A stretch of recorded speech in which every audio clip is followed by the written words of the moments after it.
Thibitari-inĩ mũnene wa Thĩka Level 5 nĩguo gĩkundi kĩa maabithaa a ũgima wa mwĩrĩ kuma bũrũri wa Uganda macerete honge-inĩ citiganĩte gũthoma maũndũ matiganĩte megiĩ motungata ma ũgima wa mwĩrĩ. From what I've seen is that we are running two different systems.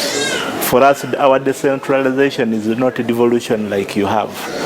So, but what I've liked about what I've listened in and what I've been able to observe is that there is continuity from the lowest level to the referral hospital, and especially kuona uria mathibitari maitu mararuta wira nigetha macokana kwao mone ni ati ni maundu mariku mangihota gukobia kuma kuri ithuĩ mangithoma kuma kuri ithuĩ nigetha mahote ku improve. Abithaa aya maugite macagurite Kiambu amu ni imwe ya kaunti iria cireka wega muno guku Kenya. Chose Thĩka Level 5 hospital because, and especially Kiambu, because when I was looking at the statistics, I noticed that your statistics are some of the best in Kenya.